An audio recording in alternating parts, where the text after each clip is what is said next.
si Kristo'y sinundan, liwanag niya'y makakamtan, para mabuhay kailanman. Alleluia, Alleluia,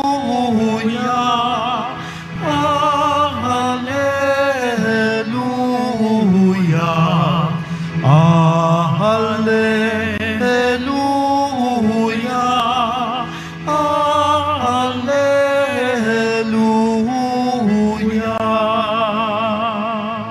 Sumainyo ang Panginoon At sumayo rin. ang pagpapahayag ng mabuting balita ni Jesucristo ayon kay San Juan. Papuri sa iyo, Panginoon.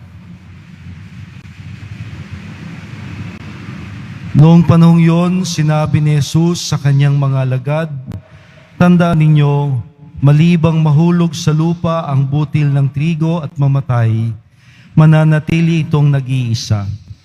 Ngunit kung mamatay, ito'y mamumunga ng marami. Ang taong labis na nagpapahalaga sa kanyang buhay ay siyang mawawalan nito. Ngunit ang napopuot sa kanyang buhay sa daigdig na ito, ay siya ring magkakaroon nito hanggang sa buhay na walang hanggan. Dapat sumunod sa akin ang naglilingkod sa akin, at saan man ako naroroon, ay naroon din ang aking lingkod. Mararangalan ng Ama ang sinumang naglilingkod sa akin." Ito ang mabuting balita ng ating kaligtasan. Pinupuri ka namin, Panginoong Hesukristo. Maupo muna po ang lahat. Gandang umaga po sa ating lahat. Marami pong salamat sa inyong pagdalo sa ating misa. Ngayon pong Huwebes, ika-10 ng Agosto, at ipinagdiriwang po natin sa Quiapo ang ika-5 araw ng ating nobenaryo sa karangalan ng Mahal na Birheng Maria, ang Nuestra Señora de la Buena Hora. Siguro ay nagtataka kayo, sino siya? Anong itsura ng Mahal na Birhen ng Buena Hora? Parang bago sa pakinig ko. Huwag na ho kayong maghanap. Nakalantad na ho sa ating harap. Kasabay po ng kapistahan ng Nuestra Señora de la Asunción, the Assumption of Mary, Solemnity on August 15. Ipagdiriwang po natin ang kapistahan ng Nuestra Señora de la Buena Hora. Pagka translate ho natin Buena Hora, literally it means the good hour, ang pinagpalang sandali. No? So yan ho ang Mahal na Birhen.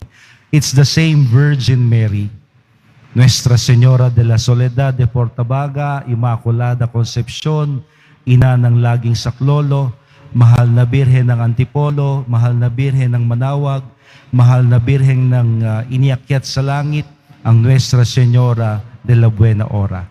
Si Maria, ating ina, at ina ng ating Poong Jesus Nazareno.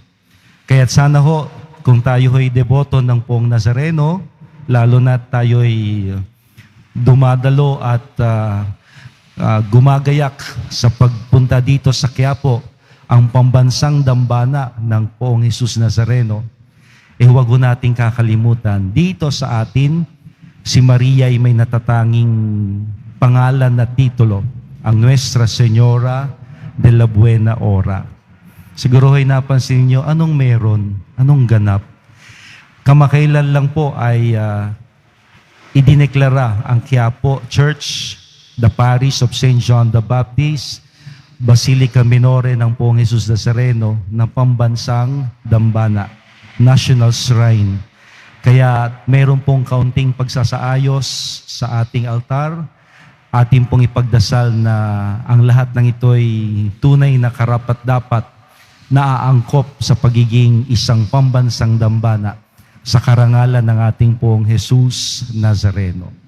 So, something is need to be seen. Sana ho'y maghintay tayo sa mga kagandahan at mas malalim pang pagpapahayag ng pananampalataya na ngayon nalilingid sa ating mga paningin, ngunit sana'y ito ang pagsubok ng pananampalataya na di man makita ng aking mga mata, aking sasampalataya ng para sa ikalalalim ng ating pananalig sa Kanya. Sa atin pong pagbasa, lalo na sa unang pagbasa mula po sa ikalawang sulat ni Apostol San Pablo sa mga taga-Korinto, natatangyo ang pagbasa ngayon, not for the ordinary Thursday of the 18th week, but because it's the feast of Saint Lawrence the Martyr. Kaya ito ho ang ating mga pagbasa. Narinig po natin na tayo'y hinikayat na ni San Pablo, kasabay ng sulat niya sa mga taga-Korinto, na ang naghahasik ng kaunti ay mag-aani ng kaunti. Ang naghahasik naman ng marami ay mag-aani ng marami. So meron pong proportion, merong automatic proportion na kung konti ang iyong inihasik, what do you expect? Natural, konti rin naman ang iyong aanihin. Kung anong itinanim, siyang aanihin. Now, kung atin hong palalawakin ang ganitong turo ni San Pablo, wala hong masama. Tama naman ang sinabi niya. Ngunit dadagdagan ho natin ng mas malalim na kaalaman na sana'y higit na magpapalalim sa ating kagandahang loob. Kasi ho ang akin hong takot, pangamba, baka tayo ho gumawa ng kagandahang loob sa paghahangad na magmagandang loob din sa akin ang Diyos. No? Naintindihan nyo? Kasi yan ang sabi ni San Pablo, no? Ang nagtanim ng kaunti, kaunti ang aanihin. Ngunit ang nagtanim ng marami, marami ang aanihin. Ganito rin ba ang dapat nating pakikitungo sa Diyos?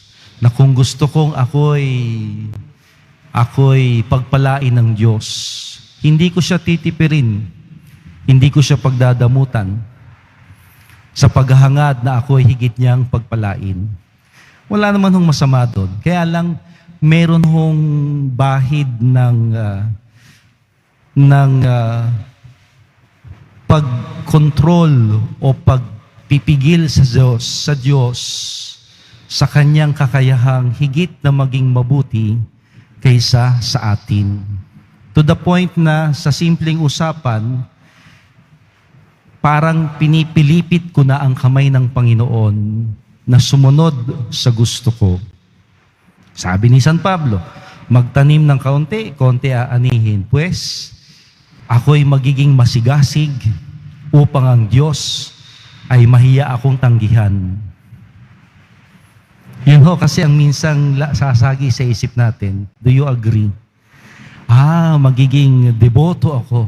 Ako'y magiging pursigido, masigasig. Talaga namang magpapakita ako ng kasipagan sa larangan ng pananampalataya para hindi ako tanggihan ng Diyos. Sa tingin nyo, tama? May bahid tama, pero meron hong malaking pagkakamali. Dahil una, hindi ho natin pwedeng pangunahan o diktahan ang Diyos. Kapag gano'n ho nangyari, Diyos na ba ang susunod sa akin? O tayo ang dapat na sumunod sa Kanya? Iyan ho ang narinig natin sa Ebanghelyo.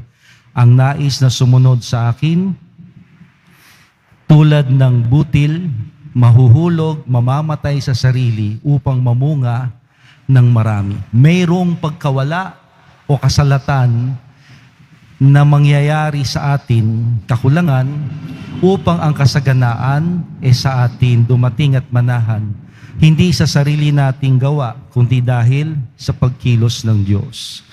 So I hope klaro ho sa atin, no? Di tayo magkakamali na kung ako may masigasig sa pagsisimba, masigasig sa pagkakawang gawa, masigasig sa pagtulong sa kapwa, masigasig sa pagtalikod sa masama, at nagsisikap sa paggawa ng mabuti.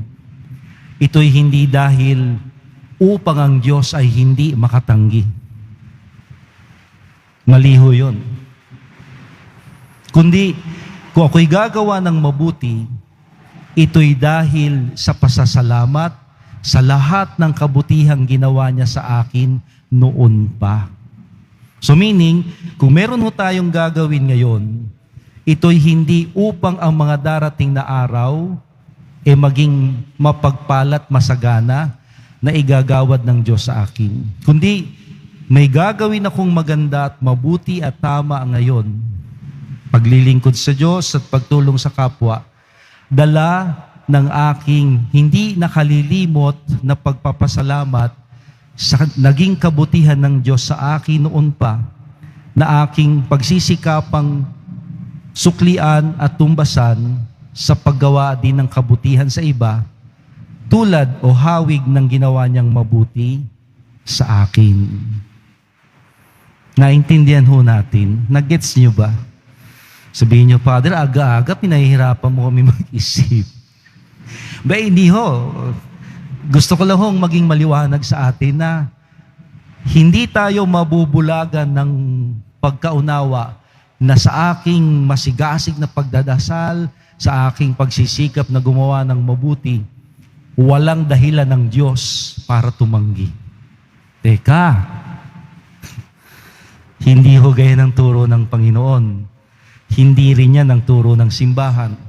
Hindi natin pwedeng pangunahan ang Panginoon sa kanyang malayang pagpapasya. Ito ho, di ba? Kung tutusin, no? Lagi ho nating dinadasal ang Ama namin.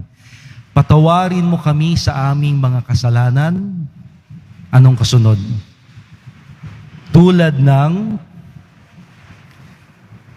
pagpapatawad namin sa nagkasala sa amin. Meaning, kung meron palang sukatan ang Diyos ng pagpapatawad sa atin, ito'y walang iba, kundi ang pagpapatawad na pinagsikapan nating ibigay sa iba, bunga ng pagpapatawad ng Diyos at kabutihan niya sa atin. Napakabuti ng Diyos, kaya't ako'y magiging mabuti rin sa iba. At hari nawa, ang kabutihang ginagawa kong ito sa iba, udyok at tulak ng kabutihan ng Diyos na ginawa sa akin, ang siyang patuloy na magiging dahilan upang patuloy niya akong biyayaan at pagpalain. Kaya ngayon ho, na tayo may mga hinihingi sa Diyos. Humihingi tayo ng kapalaran, kayamanan, sagot sa ating mga dasal, kagalingan. Lord, makapag-abroad nawa ako. Lord, gumaling nawa ang mga may sakit sa pamilya ko. Lord, magpadala nawa sana sila. Gagawa tayo ng mabuti, hindi upang sagutin ng Diyos ang ating mga dalangin. Hindi po. Na kahit walang sagot, hindi pa sumasagot ang Panginoon, gagawa pa rin ako ng mabuti. Dahil hindi ko nakakalimutan ang maraming kabutihang ginawa niya sa akin noon paman. Meaning, ang kabutihang gagawin ko ngayon sa araw-araw, udyok at bunga ng kabutihan niya sa akin noon na di ko nakakalimutan at di ko dapat talikuran. Naliwanag ho ba? Nang sa gayon, makikita ng Diyos, karapat dapat tayong pakinggan kasi hindi tayo nakakalimot.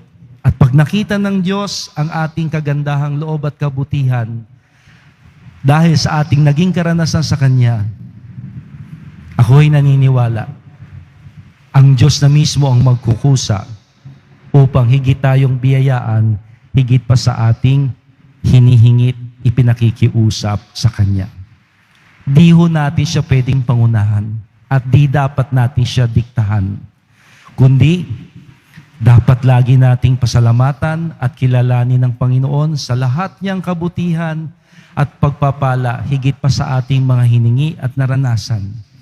At ito'y tunawa ang magtulak sa atin na maging mabutit, magkawang gawa, magandang loob sa bawat isa upang higit na marami ang makakilala sa Kanya.